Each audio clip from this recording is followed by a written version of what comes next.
네, 안녕하세요. 2025년 6월달 변리사 1차 설명회 시작하겠습니다. 자, 저는 민법 강사 류호권이고요. 저는 이제 민법 강사다 보니까 오늘 이제 변리사 1차 시험에 대한 개관하고, 그 다음에 이제 제가 민법 강사니까 민법 공부 방법론에 대해서 조금 이제 설명드리도록 하겠습니다. 그래서 뭐 좀 이제 알아보고 오셨겠지만, 변리사는 이제 1차 시험이 있고 2차 시험이 있습니다. 그래서 1차 시험은 객관식이에요. 그러니까 이제 오지선다. 객관식 1, 2, 3, 4, 5번 중에 정답 골라내면 되는 게 이제 1차입니다. 그죠? 근데 이제 1차 시험을 합격하면 2차 시험을 보게 되는데, 2차 시험은 논술형입니다. 그래서 2차 시험은 이제 백지 주면은 그 논술형 문제를 여러분들이 이제 써서 이제 풀어야 되는 거죠. 그죠? 그래서 그러니까 1차 시험은 객관식만 보시면 되고, 2차 시험은 이제 여러분들 대학교 학교에서 시험 보듯이 논술형으로 이제 시험 보십니다. 그죠? 근데 오늘은 이제 1차 설명이다 보니까 2차 시험은 이제 논외로 하고, 오늘은 이제 1차 시험을 위주로 설명을 드리도록 하겠습니다. 그래서 이제 1차는 과목이 이제 3과목인데 1교시, 2교시, 3교시.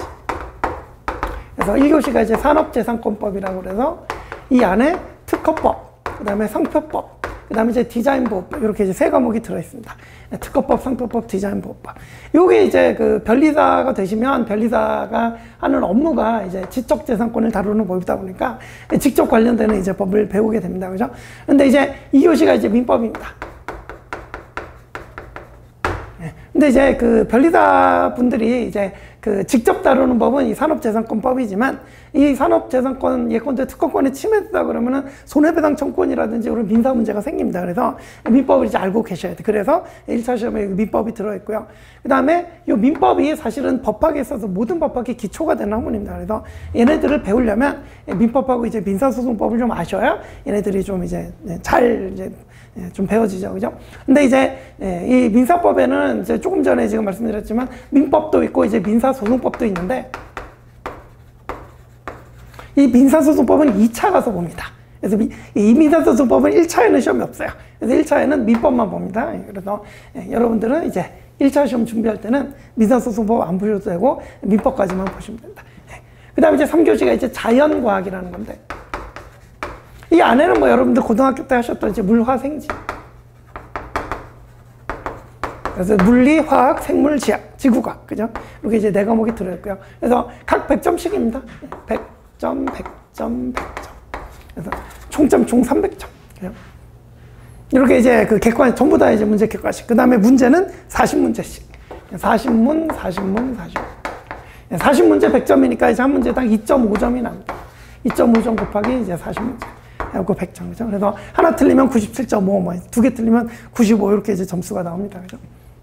이렇게 이제 점수, 뭐 이렇게 과목도 보여드리고 점수도 보여드렸는데, 커트라인 좀 말씀드릴게요. 그래서, 이게 매년마다 시험의 난이도가 다르니까 이제 쉬운 때는 커트라인이 좀 높아가고 좀 어렵게 나오면은, 커트라인이 좀 낮아지고 그런데, 좀 극단적으로 보면은 시험이 진짜 어려웠을 때 70점대 초반, 이렇게 이제 커트라인이 나온 적이 있습니다. 그죠? 그 다음에 시험이 좀 진짜 쉬웠다고 할 때는 이제 80점을 넘어버린 적도 있고, 그죠? 80점. 그런데 이제 이거는 이제 제일 극단적인 케이스고, 가장 평균적으로 많이 나오는 커트라인은 76에서 77점 정도가 나옵니다. 그러니까 이제 통계, 이제 여러분 변리사 시험 오래됐으니까 통계를 보시면, 대부분, 그러니까 이제 특이한 연도에는 이렇게 이제 높거나 낮게 나오는데, 대부분에는 76에서 77점 정도로 커트라인이 형성이 됩니다. 그죠? 그러니까 요 점수를 넘기면, 뭐, 이렇게 합격 정도 선이다, 이렇게 생각하시면 돼요. 그죠? 그래서, 근데 이제 공부하시는 분들이 딱 요 점수, 그럼 뭐 커트라인이 76점이면 내가 76점 맞아야겠다, 이렇게 공부하시는 분들은 없습니다. 그죠? 그래서 한 2, 3점 정도는 많이 맞아요. 좀 여유있게 맞아야 되잖아요. 그래서 목표는 한 80점 정도로 대부분은, 그러니까 정말 특이한 케이스 아니면은 80점 넘으면은 그냥 합격이라고 보시면 됩니다. 1차는. 그죠? 그래서 대부분의 수험생들이 일단 80점을 목표로 이렇게 공부를 하십니다. 그죠? 그래서 이제 합격을 이렇게 목표로 하고 공부를 하시는데, 여러분, 그러니까 그 변리사 시험 준비하시는 분들이 대부분, 이공계열이 많습니다. 이공계열이. 문과 계열은 사실은 뭐 이제 상표 쪽에만 좀, 장점이 있고, 이제 아무래도 과학적, 특허 같은 것도 이제 과학적 지식이 좀 필요하다 보니까 이공계열 분들이 시험을 많이 보시는데, 물론 이제 문과생들도 많이 보시긴 하지만, 근데 어쨌든 제가 말씀드리고 싶은 거는 이렇게 이공계열들이 이제 시험을 보러 많이 오시는데 이 자연과학에서 점수를 많이 못 받으십니다. 그래서 이 자연과학이 저는 이제 자연과학 강사는 아니지만 이제 그 동료 그 강사분들한테 여쭤보면 60점 넘기기가 그렇게 힘들대요, 이게. 왜냐하면 이게 물리학, 물리학, 생물지구과학 4과목인데 이 4과목에 모두 다 잘하시는 분들은 거의 없대요. 그래서 예컨대 물리학과다 그러면 물리는 잘하는데 이 나머지는 좀 떨어지고, 그죠? 그다음에 뭐 이제 뭐 생물 전공이시다 그러면은 이건 잘하시는데 나머지는 떨어지고, 그러다 보니까 이 4과목을 다 해가지고 이제 보는데 이거 60점 넘기기가 그렇게 힘들대요. 그리고 각 과목마다 이제 그 좀 계산 문제나 이런 어려운 문제도 나오고 시간도 많이 걸리고 그랬고, 요게 이제 60점 넘기기가 힘들답니다. 그래서 70점 넘으면 7점 맞으면 거의 최고 수준이라고 그래요, 그죠? 그런데 아까 맞습니다. 이 3과목 평균 내갖고 커트라인이 80점인데 이 자연과학에서 60점 맞으면, 그죠? 나머지 과목들 몇 점씩 맞아야 돼요?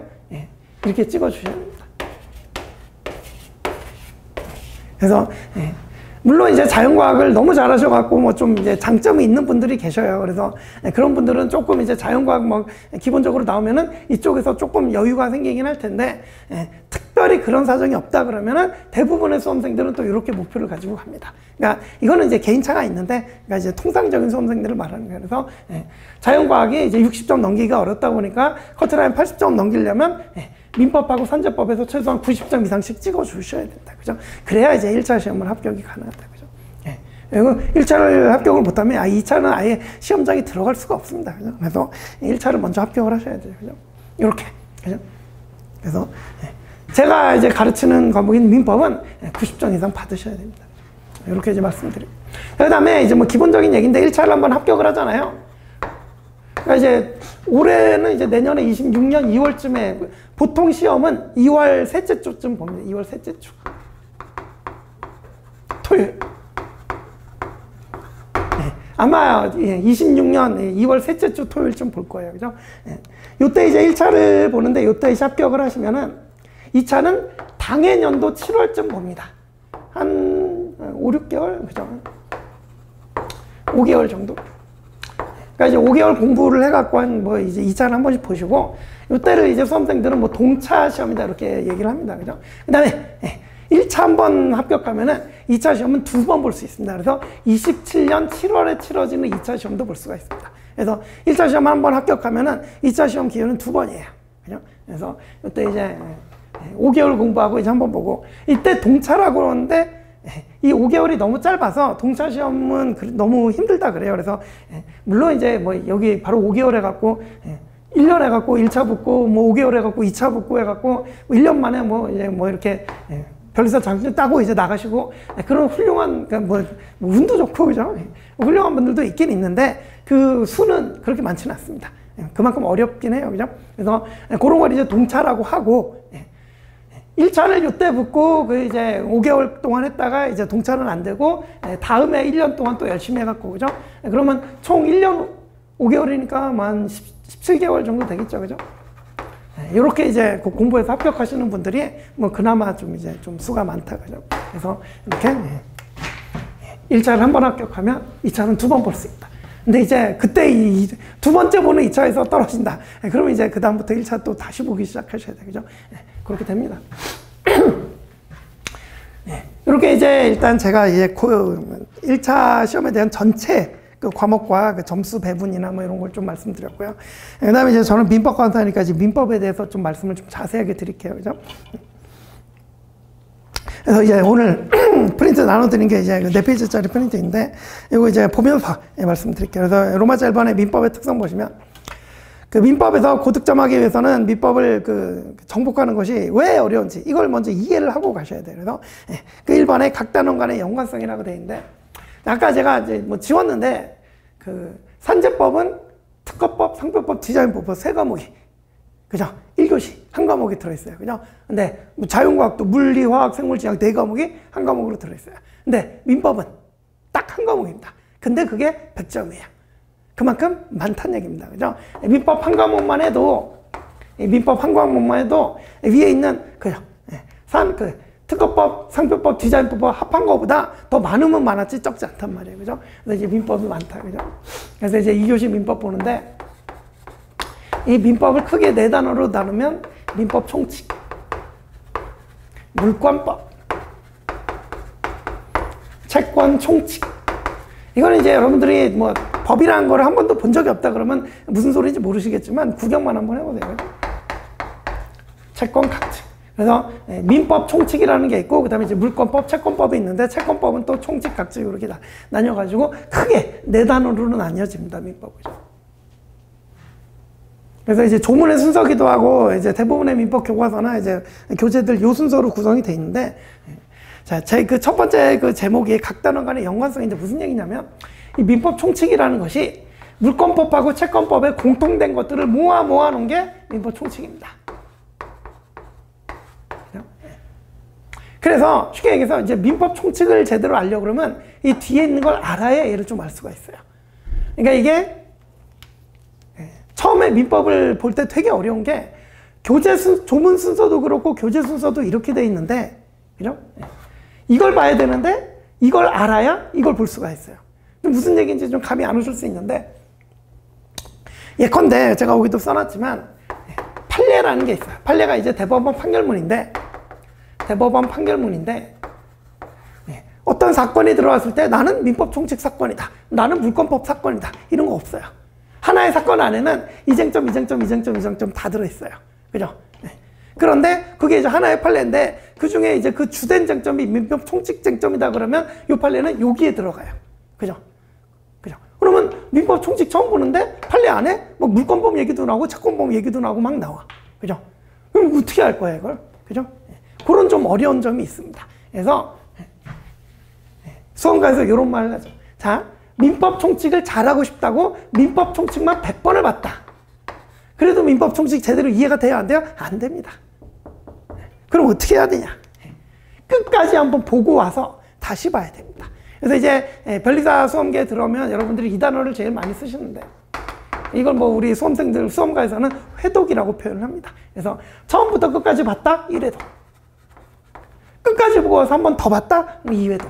그죠? 또 이제 끝까지도 보고 또 왔다 그러면 3회독. 이런 식으로 이렇게 이제 회독이라는 표현을 쓰는데, 이 법학이라는 과목은 그냥 평면적으로 화살표점을 이렇게 쭉 가는 게 아니기 때문에 이게 다 얽혀 있어요. 여기 이제 물권법, 채권법 있는데, 그러면 물권법 알기 위해서는 채권 몰라도 알 수 있냐? 아니에요. 물권이 변동이 되려면 채권이 먼저 성립되는 과정을 통해서 물권이 변동이 돼요. 그죠? 그렇기 때문에 얘네들도 다 엮여 있어요. 그죠? 그러니까, 민법 총칙, 얘네들을 알아야 얘를 안 되니까. 그래서, 결국 중요한 포인트는, 한 번 보면서 절대로 이제 배부를 수가 없어요. 그러니까 여러분들은 항상 이제 그 변리사 시험 진입하시는 분들은 공부 좀 하셨던 분들인데 되게 당황을 하셔. 내가 이래본 적이 없는데 강의를 듣고 책을 읽어도 도대체 무슨 소리인지 모르겠다. 그죠? 사실 당연한 거예요. 그래서 쉽게 얘기하면 사실 뭐 저도 강사지만 교재가 이렇게 구성되고 조문이 이렇게 구성되어 있으니까 이렇게 강의를 하지만 사실은 이 법학 강의는 이렇게부터 시작해도 아무런 문제가 없어요. 그러니까 채권 각칙부터 시작해서 이렇게 돌아간다? 또 채권 총칙부터 시작해서 이렇게 들어간다? 뭐부터 시작하나 똑같아요, 이게. 무슨 얘기인지 아시겠죠?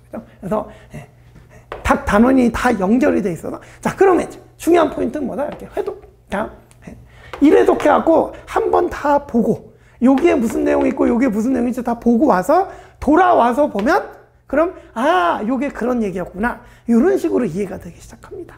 그죠?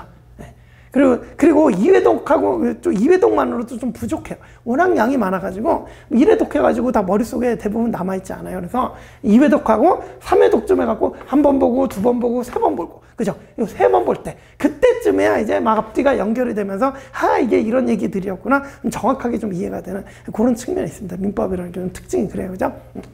그럼 이제 좀 밑줄 따라서 좀 읽어보실게요. 그래서 1번 각 단어 연관성인데 밑줄 보시면 이 민법이라는 게 이제 재밌는 게 뒤에 나오는 물권이나 채권을 알아야 앞에 있는 민법 총칙을 제대로 이해할 수 있다. 뭐 요걸 예를 들어놨지만 다른 부분도 마찬가지예요. 그래서 하는 밑줄 뒤의 내용을 알아야 앞에 내용이 이해가 되는데, 그죠? 처음 민법을 시작할 때는 뒤에 내용을 모른 채 그냥 앞에 내용을 배워야 되기 때문에 그냥 배워야 돼, 무조건. 그죠? 예를 들어서 근본적으로 좀 어려워요. 그죠? 예. 따라서 민법을 공부하면서 이제 무언가 손에 잡히는 듯한 느낌을 가지려면 최소한 3회독 정도는 돼야 비로소, 그때야 비로소 느낌이 와요. 그래서 한 번 보고는 전혀 이제, 그죠? 무슨 얘기인지 아시겠죠? 그죠? 그래서 이제 민법 공부하다가 이만큼 하다가 그만두고 다음에 다시 봐야겠다? 발전이 없어요. 발전이 되려면 일단 끝까지 보고 와서 또 보고 또 보고 이런 식으로 해야 발전이 된다. 여기 좀 민법의 특징이다. 자, 근데 이제 두 번째. 이거 한번 읽어볼게요. 민법은 그 양이 방대해요. 민법 공부를 처음 시작하는 사람을 기준으로 첫 페이지를 넘기기 시작해서 마지막 페이지까지 닫는데 통상적으로 2개월에서 3개월이 소요가 됩니다. 저도 이제 민법 기본 강의 올해 건 다 했는데, 기본 강의가 50회입니다, 50회. 월화수목금 5일, 그죠? 주 5회. 월화수목금 주 5회로 10주를 해야 됩니다, 10주. 10주를 하면은 거의 한 2개월 반 정도 이제 넘어갑니다, 그죠? 거의 2개월 반 정도. 민법 딱 한 번 보는데, 그죠? 그럼 이제 요걸 한번 그려볼까요? 보통 이제 그 2월 말에 시험이 끝나기 때문에 우리 시험 기간은 이제 보통 3월 달에 시작을 해요. 그래서 3월에 우리 변리사 스쿨 우리 그 종합반도 이때 이제 시작하죠, 그죠?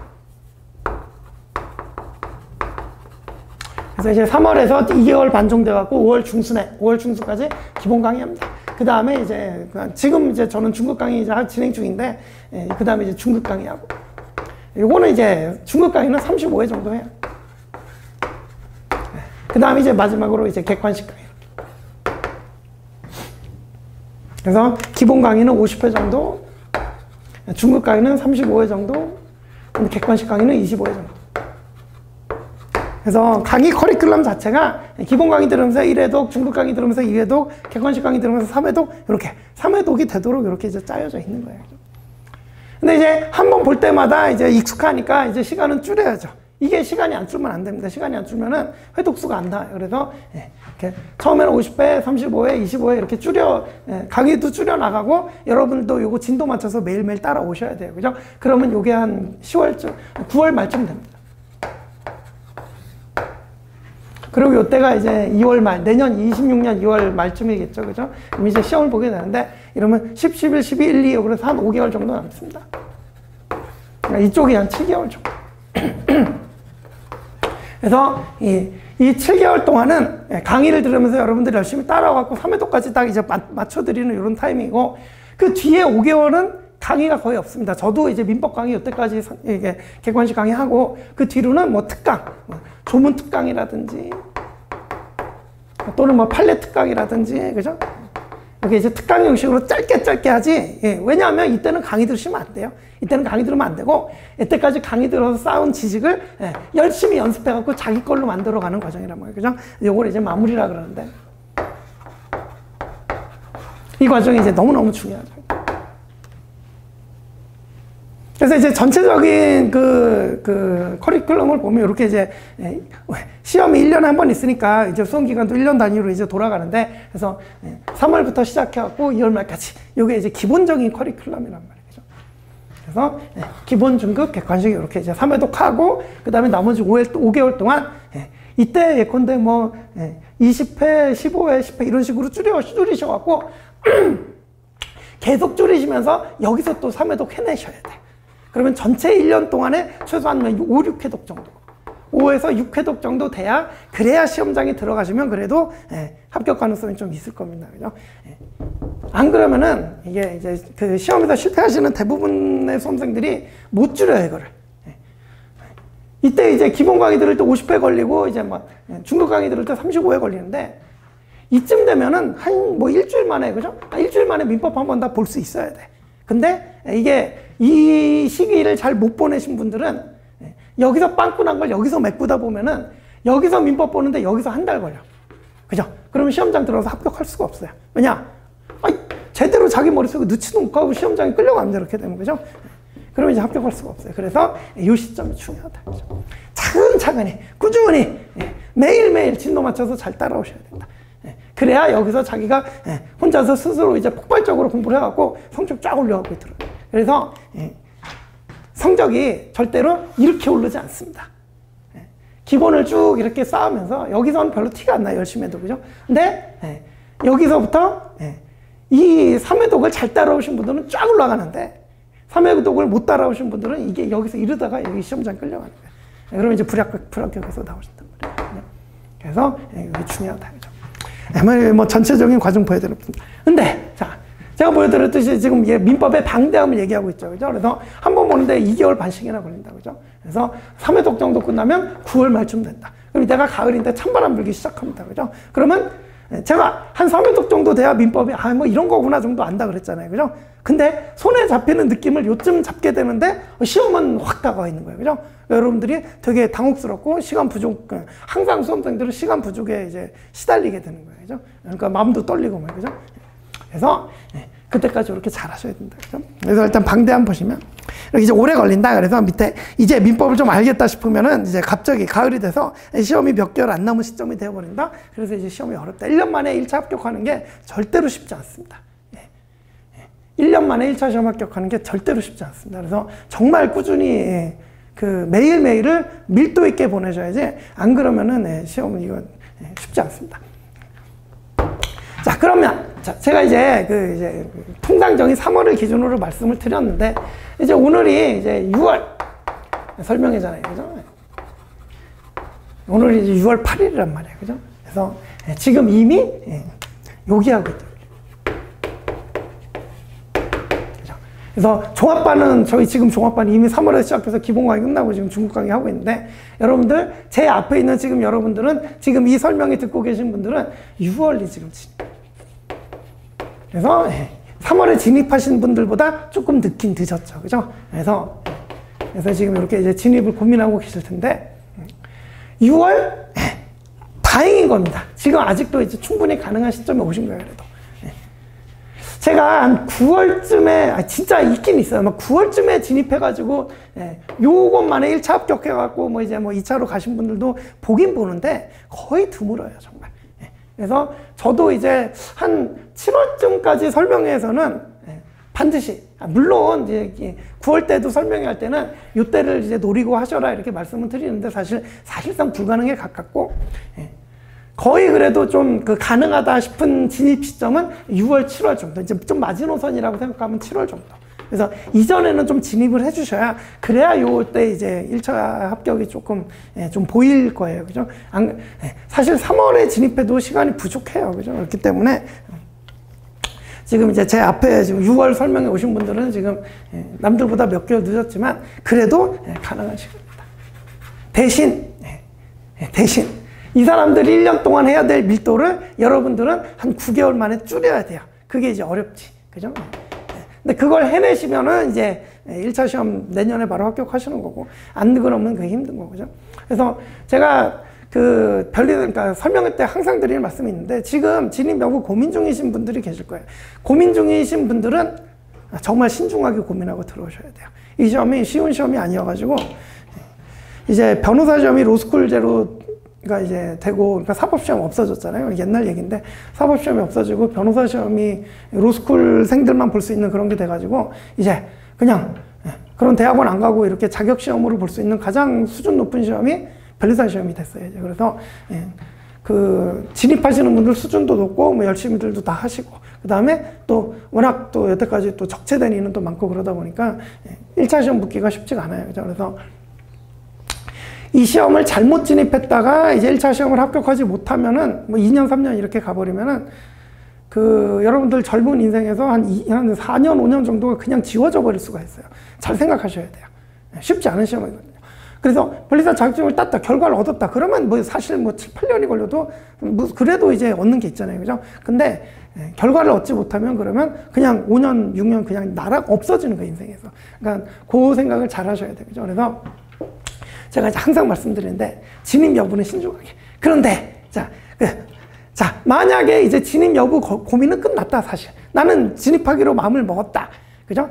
그러면 이제 뭐 어디서 뭘 공부하는 게 뭐 어떻게 해야 되냐 이런 거는 더 이상 고민하시면 안 돼요. 그냥 바로 그냥 아무 데나 찍어서 그냥 사실은 뭐 저희 학원에서 하면 제일 좋죠. 그죠? 근데, 시간이 이미 늦었기 때문에 당장 그냥 오늘 만약에 진입 여부가 결정이 됐다 그러면 그냥 오늘 밤부터 시작하셔야 돼요. 그냥 인강 끊어가지고. 자, 지금 기본 강의 아마 다 끝났을 겁니다. 이제 여기뿐만 아니라 대부분 기본 강의 다 끝났고 이제 중급 강의 시즌인데 여러분들이 그걸 들을 수는 없잖아요. 그래서 지금 현실적으로는 기본 강의 민법 인강부터 끊어가지고 그냥 무조건 시작하셔야 됩니다. 진입 여부가 결정이 됐다 그러면. 그죠? 안 그래도 늦었기 때문에 지금 엄청난 밀도로 해야 된다 그랬잖아요. 그죠?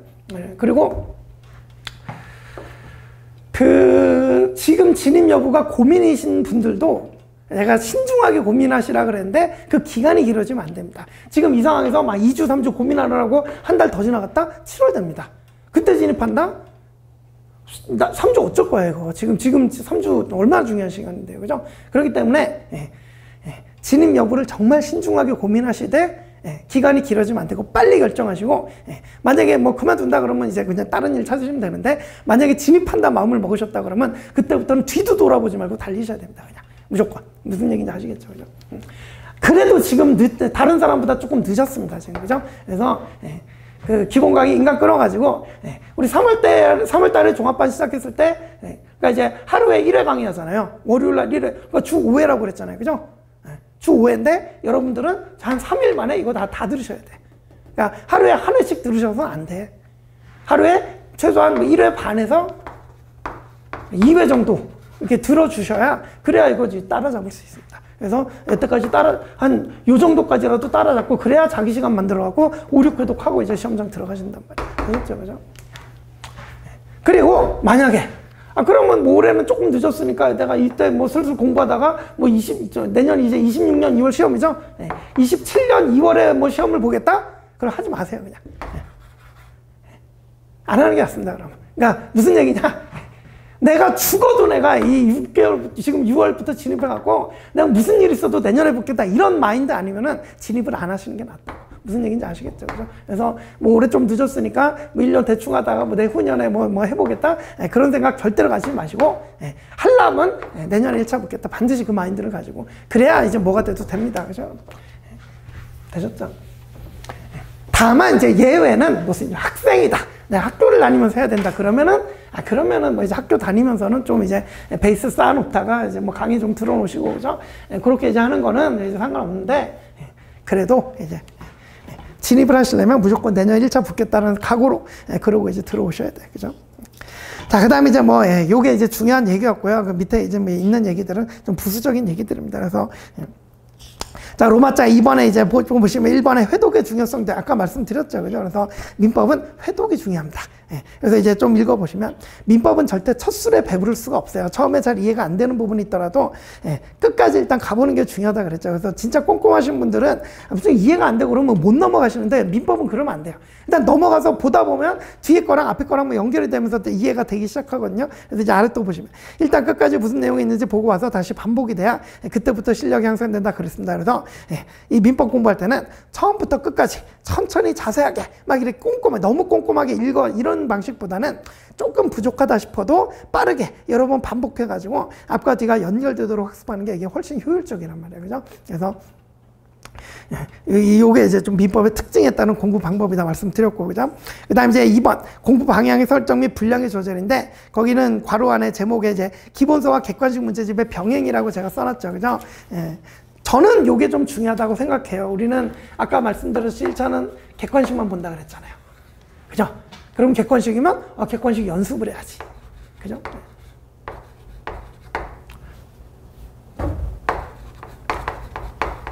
그러니까 쉽게 말씀드려서 그 강의를 듣고 책을 읽고 그래서 민법 공부를 많이 한다고 해도 이거 객관식 문제를 얼마나 맞추느냐는 또 다른 문제입니다. 그죠? 그래서 이제 객관식 연습이 필요하고 또 이 민법이라는 게 거기 좀 써놨는데 제가 쓴 교재가 이제 포인트 민법이라고 수험서입니다. 오로지 변리사 시험을 위해서 만들어진 수험서. 근데 이제 각종 대학의 우리나라 유명 저명 이제 민법 교수님들이 저술하신 교수님들 저서가 있어요. 그죠? 이거는 정말 그 훌륭한 교과서지, 쉽게 얘기해서. 학술적 가치를 놓고 보면 상대가 안 됩니다. 그죠? 저는 그냥 변리사 시험 준비생을 위해서 그냥 객관식용으로 이제 그죠? 민법 소검서 쓴 거고, 교수님 저서는 뭐 이제 좀 학술적 깊이도 있고 그죠? 훌륭한 책들이죠, 그죠? 그런데 자, 포인트 민법 1000페이지입니다. 얘는 2000페이지가 훌쩍 넘어갑니다. 그죠? 쉽게 얘기해서 교수님 저서는 너무나 좋은 책이긴 한데 수험과는 적합성이 없어요. 이거 다 보고 있다가는 1년 내 시험 못 붙습니다. 이거 제대로 보는데 그냥 민법 하나 보는데 1년이 다 갑니다. 이거 보려고 그러면. 그죠? 그래서 시험을 위해서는 교수님 저서를 볼 게 아니라 제가 썼든 뭐 누가 썼든 수험서로 보시는 게 이게 맞는 방향이다. 이런 얘기고, 그 다음에 교수님 저서라고 그러면 2000페이지짜리 우리 민법이 다 들어있냐? 그렇지도 않습니다. 우리 이제 민법 주해라는 책이 있는데 거기 이제 써놨지만 자그마한 책 19권입니다. 각종 대학교의 저명 민법 교수님들이 각자 공저로 자기 전문 분야들, 당신의 그 전문 분야들 이렇게 서술한 책 19권. 그죠? 그만큼 민법은 넓고 깊다는 얘기입니다. 근데 이걸 공부한다? 그냥 그 시험 보는 게 아니에요. 그죠? 그래서 시험은, 우리 민법 1차 객관식 시험은 요렇게 나옵니다. 이렇게. 그죠? 그러니까 이제 민법은 중요한 게 공부 범위를 설정하는 게 중요해요. 하다 보면은, 근데 여러분들이 공부를 하다 보면 지적 호기심이라는 게 생기거든요. 그러면 자꾸 여기 있는 것들이 궁금합니다. 그죠? 그러니까 이제 쉽게 얘기해서 뭐 어떤 사건이 생길 때 이럴 때는 조문이 있는데 어떤 경우는 조문이 없어요. 그죠? 그럼 어떤 경우는 조문 없어도 판례는 있는데 어떤 경우는 판례도 없어요. 이럴 때는 어떻게 되지? 궁금합니다. 근데 그 얘기들은 이런 얘기들이에요. 시험에 나와야 안 나와요? 시험에 못 나옵니다. 그죠? 그래서 민법은 이거 좀 읽어볼게요. 그래서 2페이지 메뉴에 보시면 그 두 번째 문답 보시죠. 민법 공부를 하다 보면 필연적으로 지적 호기심이 발생하게 되는데 이런 지적 호기심을 충족시키기 위해서 더 넓게, 더 깊게 파고들다 보면 민법은 끝이 없습니다. 그죠? 그러면 민법 하는데 1년, 10년이 더 갑니다. 10년. 그래서 민법 교수님들, 저명 교수님들도 말씀하시죠. 난 민법 20년 했는데 막 어렵다, 막 이러십니다. 그죠? 그만큼 이제 범위가 방대한 과목이에요. 그죠? 그래서 이런 지적 호기심을 충족시키기 위해서 더 넓게, 더 깊이 파고들다 보면 끝이 없고요. 여러분, 수험생의 방향이 아닙니다. 그거는. 그죠? 그래서 민법은 얼마만큼 공부해야 되지 범위 설정이 매우 중요한데 수험생들이 공부해야 될 범위 및 그 방향은 민법을 연구하는 학자들의 방향과는 완전히 달라야 돼요. 그죠? 우리는 지금 1차 객관식만 풀면 되잖아요. 그죠? 무슨 얘기인지 아시겠죠? 그죠? 그래서 학자들처럼 민법을 접근하다 보면은 이 민법 공부하는데도 막 5년, 10년 이렇게 걸리니까 절대로 이렇게 접근하시면 안 되고 수험생 입장에서 효율적으로 접근을 하셔야 된다. 그죠? 이런 얘기 말씀드리는 거죠. 자, 그런데 그러면 여러분들이 처음 공부하는데 아니 이 안에 있는 건지 이게 나올 건지 안 나올 건지 어떻게 하냐? 그죠?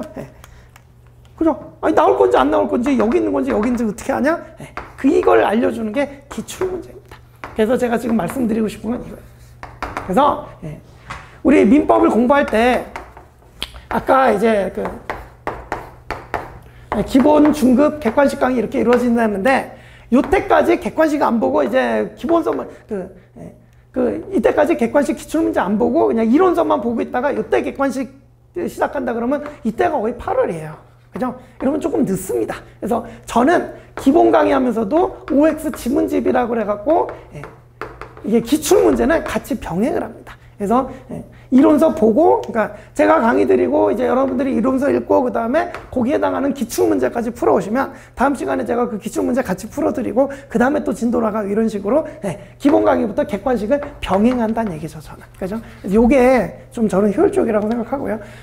그러니까 이제 이 학원에서, 그러니까 이 변리사 수험계에서는 그렇게 이제 기출문제까지 병행을 하는 분은 저밖에 없는 걸로 알고 있어요. 그래서 대부분의 강사님들은 이렇게까지 이론서 보다가 8월에서 이제 객관식 잡고 이렇게 시작하시는데, 그거 특히 지금 6월, 여러분들, 게다가 이제 6월 진입생이다 그러면은 시간이 없어요. 이제 기출문제부터 빨리 보시는 게 좋아요. 그죠? 그래서 기본 강의 수강하시면서 객관식을 병행을 해가지고 바로바로. 그래서 범위 확정도 하고, 요런 게 이렇게 나오는구나. 이런 걸 보시면 이게 등대 역할을 해줄 겁니다. 그래서 되셨죠? 그죠? 자, 그래서 이제 계속 읽어보시죠. 자, 그래서 이제 그 셋째 줄에 세 번째 문단 보시면 이 기출문제 중요성 말씀드렸다. 그래서 민법은 공부하는 방법에 따라 그 깊이와 넓이가 너무 깊고 너무 넓기 때문에 이 민법 공부의 방향과 범위의 설정이 중요한데 그 기준이 되어주는 게 기출문제란 말이에요. 그죠? 그래서 기출문제랑 너무 동떨어지게 공부를 하다 보면 너무 엉뚱한 방향으로 갈 수 있고 노력은 하는데 엉뚱한 방향으로 노력하는 거죠. 그죠? 그러시면 안 된다. 그죠? 그래서 그 기본 강의 수강하시면서부터도 객관식 문제를 같이 좀 풀어주셔서 기출문제죠, 그죠? 같이 풀어주셔서 범위 확정도 하고 연습도 하고 저는 그 방법을 이제 강조를 드립니다. 그래서 웬만하시면 이제 이론서만 보지 마시고 처음부터 이제 그 기출문제 정도는 병행을 해서 가시자, 그죠? 자, 그렇게 말씀드렸습니다. 그래서 이제 네 번째 문단인데 이제 제가 이제 그 포인트 민법이라고 그랬잖아요. 나중에 나가다 보시면은 저기 제 책의 견본이 이제 비치가 돼 있는데 한번 내용은 보지 마시고 구경만 해보세요. 포인트 민법은 이제 이론상 이걸 기본서라고 표현할게요. 이걸 이제 말 그대로 조문과 판례 이렇게 이제 편집해가지고 수험에 맞게 이제 해놓은 거고. 그 다음에 포인트 민법 객관식이라는 책이 있습니다. 이게 이제 객관식 문제집이에요. 근데 이제 객관식 문제집은 그러니까 오지선다 그대로 이제 원형을 유지해가지고 그리고 이 객관식 문제집은 한 1400페이지, 지금은 1300페이지입니다. 양이 많습니다. 그래서 이 객관식 문제집은 변리사, 변호사 기출문제에다가 뭐 옛날 사법시험 문제, 뭐 지금 법무사 문제, 그러니까 우리나라에서 치러지는 민법시험이 되게 많거든요. 그죠? 그게 대부분 다 포함이 되어 있습니다. 그러니까 이제 양이 많은 대신에 좀 이제 커버를 좀 많이 해주는 이런 문제집이라고 생각하시면 됩니다. 그런데 자, 기본 강의 들으면서 이런 문제 잡으면 못 풉니다. 이건 너무 많아갖고, 그죠? 그래서, 포인트 민법 OX 지문집이라는 걸 제가 또 만들었는데, 이거는 한 600페이지 정도 됩니다. 그래서, 이 OX 지문집은 오로지 변리사 기출문제하고 변호사 기출문제만 들어있습니다. 그 변리사 기출문제를 제가 분석을 해보면, 그 변호사 시험 문제에서 나왔던 게 변리사 시험 문제로 좀 들어와야죠. 많이. 참고를 좀 하는 것 같아요. 그죠? 그래서 최소한 변호사 시험 문제까지는 좀 풀고 가셔야 된다. 이거는 사실은 뭐 다 인정되고 있어요. 그죠? 그래서 변리사 1회차 민법을 위해서는 변리사 시험하고 변호사 기출까지는 보고 와야 된다. 그래서 요 기출 문제들만 모아갖고 좀 얇게 만들어놓은 게 여기 지문집입니다. 그래서 자, 처음에는 이거는 잡으시면 안 됩니다. 이거 2, 3회독 하고 나서 그 다음에 이거 잡는 거예요. 그죠? 이거 잡지 마시고 요렇게. 기본서 보시면서 기출문제 이렇게 같이 병행을 하시면 그러면 이제 병행이 좀 되실 거예요. 그래서 여러분들이 이제 하루에 강의 먼저, 그리고 민법은 예습을 못 하십니다. 예습해봐야 소용이 없습니다. 읽어봐도 무슨 얘기인지 모르니까, 그죠? 그래서 처음에 강의 수강부터 하십니다. 그 다음에 이제 집에 가셔서 기본서 정독. 그 다음에 이제 마지막으로 기출문제. 기출문제도 그냥 뭐 문제만 보면은 해설이 안 돼 있으니까 이제 OX 지문집으로 해설이 다 돼 있는 OX 지문집으로 이렇게 풀어오시면은 그 다음 강의 때 이거 풀어드리고 또 이제 그 다음 주 또 나가고 이런 식으로 이제 진도를 나가면 좀 빠르게 민법을 좀 정복할 수가 있겠죠. 그죠? 이렇게 이제 말씀드리고. 자, 그 다음에 이제 3번 조문의 중요성인데 이것도 이제 요건 간단히 말씀드릴게요. 민법은 조문이 있고 판례라는 게 있고 그다음에 이론이라는 게 있습니다. 이 판례라는 게 아까 말씀드렸죠. 대법원 판결문을 말하는 겁니다.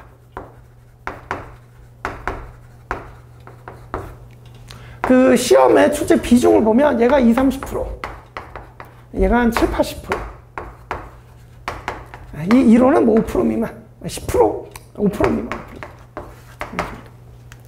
그러니까 이제 출제 비중이 판례가 제일 높습니다. 대법원 판결문으로. 그 이론이라는 게 뭐냐? 이게 아까 말씀드렸던 교수님들은 이미 있는 조문 판례에는 별 관심이 없으십니다. 얘네들은 이미 나와 있는 거고, 그죠? 우리나라의 조문과 판례가 어디로 가야 되냐? 이거에 관심이 많으셔. 그죠? 그래서 이 이론적인 부분으로 뭐 어떤 판례, 뭐 판례 비판도 하시고, 지금 우리 판례 이렇게 나와 있는데 이거는 잘못됐다. 뭐 이런 식으로 비판도 하시고, 그죠? 견해 대립. 어떤 사건이 나왔을 때 어떤 교수님은 이렇게 해야 된다고 그러고 어떤 교수님은 이렇게 해야 된다고 그러고 사회과학이니까 당연히 견해 대립이 있을 수 있습니다. 심지어는 자연과학에도 견해 대립인데, 그죠? 자, 그래서 이론이 왜 퍼센티지가 낮냐? 견해 대립이 있는 부분이다 보니까 정답이 없어요. 객관식 문제에서는. 아니, A 교수님대로 정답을 할 거야? B 교수님대로 정답을 해? 정답이 있을 수가 없죠. 그죠? 그래서 정답의 기준이 되어주는 게 판례입니다. 그러다 보니까 판례가 이제 제일 비중이 높은 것이죠. 그죠? 그래서 이론은 별로 출제가 안 된다. 자, 그래서 이제 수험생들이 판례에 치중해서 공부를 하시는데 제가 지금 강조드리고 싶은 건 이 위에 있는 조문이라는 거죠. 판례가 어디서 나오냐? 조문이 비어 있을 때 나옵니다. 또 조문이 있긴 있는데 불명확할 때 판례가 나옵니다. 쉽게 얘기해서 판례를 잘 알려면 조문부터 잘 아셔야 돼. 근데 이제 수험생들이 주객이 전도되는데 시간이 부족하다 보니까, 그죠? 많이 나오는 판례만 보고 조문들 잘 안 보십니다. 그죠? 그죠? 이게 많이 나오니까, 그죠? 시간 없으니까 이거는 잘 못 보고 이걸 열심히 보고, 그죠? 근데 이게 뿔인데 이걸 안 보고 가지만 봐갖고는 체계가 잡히겠어요? 잘 안 잡히겠죠, 그죠? 그래서 제가 강조드리고 싶은 거는 조문을 열심히 보자, 그죠? 근데 이게 제가 이렇게 말씀드리고 다른 강사님들 다 이렇게 말씀하시는데 그래도 조문을 잘 안 보셔요. 왜? 저절로 그렇게 됩니다. 부득이하게. 시간이 부족하다니까, 그죠? 그래서 이걸 해결하는 방법은 처음에 습관을 잘 잡는 방법밖에 없습니다. 그래서 항상 조문집을 들고 다니면서 버스 타고 다닐 때나 뭐 이제 밥 먹을 때나 옆에 놓고 보면서 그런 습관을 좀 들여놔야 그래야 조문이 빠집니다. 그죠? 그래야 기초가 튼튼해지고 그래야 이제 판례까지 잘 엮여가지고 민법을 잘할 수 있게 된다. 그죠? 그래서 3번 그 조문의 중요성 강조합니다. 그죠? 그래서 그 맨 밑에 이제 그 문단만 보실게요. 수험생들도 이제 조문이 중요하다는 건 알고 있는데 항상 시간이 부족하다 보니까 중요한 걸 알면서도 본의 아니게 조문을 잘 못 봅니다. 그죠? 그래서 맨 밑에 조문집은 항상 옆에 두고 나올 때마다 확인하는 습관이 중요하다. 처음에 습관을 잘 키워놔, 습관을. 그래서 넘어서 3쪽 가보시면 밑줄을 안 꺼놨지만 맨 밑줄 보실게요. 민법을 공부할 때, 그러니까 초심자는 처음 민법 처음 공부할 때는 항상 조문집을 들고 다니면서 수시로 보는 태도만 잘 길러놔도 그래도 이제 시작 잘 하시는 거예요. 그죠? 이 습관이 안 돼 있으면 나중에 조문은 저절로 멀어집니다. 그렇게 돼요. 자연스럽게. 그래서 처음부터 제가 이제 우스갯소리로 하는 얘기인데 여름에 더울 때 맥주집 가잖아요. 맥주 한잔 할 때도 조문집 보면서 맥주 먹으러 그래야죠. 우스갯소리로 말씀드리지만 그 정도 해야 합격해서 나갈 수 있습니다. 그죠? 그렇다. 자, 그 다음 이제 4번 마지막인데 복습의 중요성도 있죠. 거기에 학습이라고 써 있는데 이거 제가 좋아하는 말인데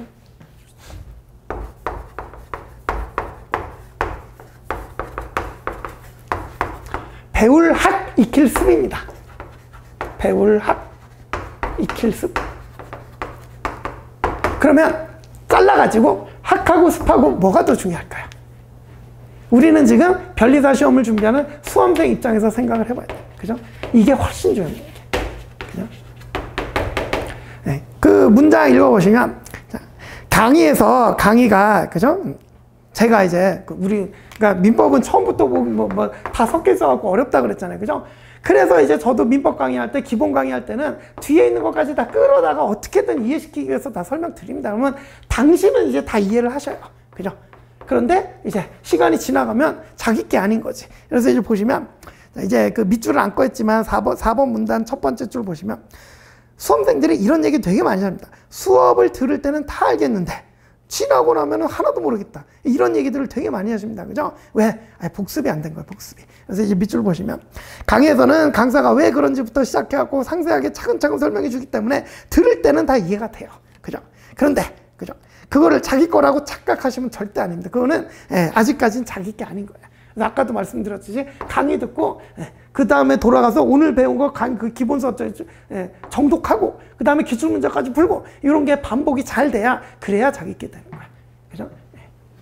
그래서 배우기만 하고 익히지 않으면 소용이 없습니다. 시험에서는. 그래서 제가 강조하는 거는 익히는 거예요. 익히는 거. 그래서 뭐가 중요하다? 복습이 중요하다. 아까 예습은 할 필요 없다고 그랬죠. 어차피 뭐 읽고 들어와도 무슨 소리인지 모른다. 그죠? 대신 복습은 정말 꼼꼼하게 해줘야 됩니다. 매일매일 진도 떨어지지 않게 꾸준히 하셔야 됩니다. 이거 쉬워 보이겠지만, 그러니까 처음 진입하시는 분들은 다 각오를 가지고 오니까 뭐 내가 그걸 못하겠어 그러지만 여름 지나고 뭐 가을 되고 그러면 다 흐트러지고 막 그렇게 됩니다. 그죠? 그러면 아까 이렇게 올라간다 그랬잖아요. 그죠? 그러면 이렇게 된다니까. 그죠? 그래서 매일매일 꾸준히 이거를 잘 따라오셔야지 그래야 이제 된다. 그죠? 그래서 계속 볼게요. 그래서 강의 들어서 이제 아는 거를 자기가 아는 거라고 절대로 착각하시면 안 돼요. 그래서 강의 수강으로 이해한 내용을 자기 것으로 만드는 과정이 반드시 필요하고 그게 바로 복습입니다. 그래서 맨 밑에 배우고 나서 익히지 않으면 자기 것이 되지 않는다. 이거 이제 명심하셔야 돼요. 그죠? 그렇다. 그래서 오늘 뭐 이렇게 1차 그 이제 과목이나 뭐 이 정도 하고, 그 다음에 이제 1년의 기간 동안 여러분들이 해내야 될 단계 뭐 이 정도 보여드렸는데, 오늘 이렇게 보여드렸으니까 이런 거를 참작을 하셔서 아직까지 그 진입 여부가 결정이 안 되신 분들은 내가 그래도 뭐 해봐야겠다 생각이 들면 이제 하시는 걸 텐데, 너무 오래 고민하지 마시고, 그죠? 최소한 일주일 정도로 끊어주셔야 돼요. 일주일 정도만 고민하시고 딱 그냥 진입 여부 결정하셔서 안 하면 안 하고 이제 하면 하고, 대신에 자, 진입하기로 결정해놨다 그러면 말씀드렸죠. 뒤도 돌아보시면 안 됩니다. 지금부터 달리셔야 된다. 그죠? 이렇게까지 말씀드리고, 자, 다음에 또 뭐 이제 저랑 또 만나서 제가 이제 민법을 직접 알려드릴 기회가 있으면 그럼 또 이제 고맙겠습니다. 오늘 들어주셔서 감사하고요. 다음 기회에 또 뵙겠습니다. 네, 수고 많으셨습니다. 네, 고맙습니다.